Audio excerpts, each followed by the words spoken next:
All right, now the layoffs continue, folks, and they're not stopping. It's pretty much nonstop since the beginning of the year.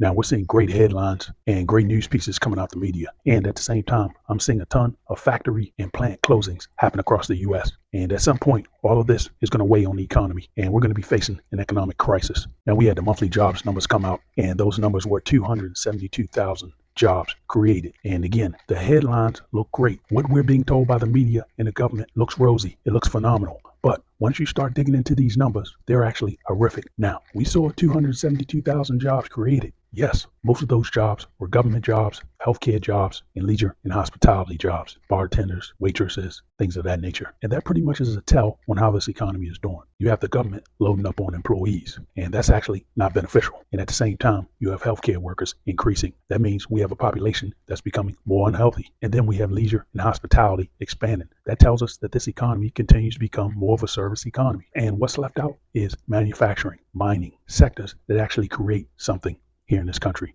And that's what we're missing. And we're going to begin seeing less of that as we move on into the future. Those manufacturing jobs, they've already went south. They went south to Mexico 2 and 3 decades ago. Now what we're seeing is we're seeing a lot of white collar jobs move south of the border. And pretty much what we're going to be left with in a few years is 100% of a service sector economy. Now, that doesn't mean this economy is going to actually collapse overnight. You'll still have bus drivers. You'll still have waitresses. You'll still have burger flippers. But the living standards of Americans is going to go down. It's going to continue to go down because those jobs, they're not going to be paying much. And with inflation staying elevated, the Fed, they're going to continue to keep interest rates elevated. And in fact, they may actually hike them after the election. So inflation, that's going to stay elevated. And we're going to see more Americans bundled up in one home, many more Americans hitting the streets, and the lifestyle of America is just going to go down 2 years from now, 5 years from now, 10 years from now, and so on.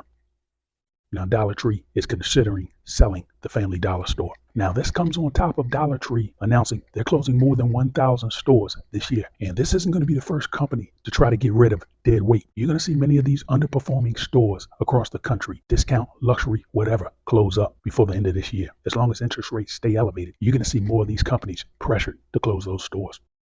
Now, this week, the stock market was actually up quite a few days, but at the same time, we had the regional banks becoming shaky again. And one of the stocks that I follow is New York Community Bank. And if you look at this stock and treat its stock price as a barometer of whether this bank is going to survive or not, it's getting shaky again. Now, after this bank had their last quarterly report, it rose about $1 a share, but it has fallen all the way back. And this stock is just hovering around $3 a share. And it's not too far from its 52-week low. Now, again, they're telling us this economy is doing great. This economy can never be better. So what happens when this economy sours? If this bank is already on shaky legs now, when this economy sours and downturns, this bank is going to be kaput. Now, this is at the same time credit card debt keeps increasing. Credit card delinquencies keep rising. So much of the public, they're taking on more debt. And at the same time, they're not able to pay that debt off. So once you add everything up and you just take a look, it doesn't look promising for the future of this country.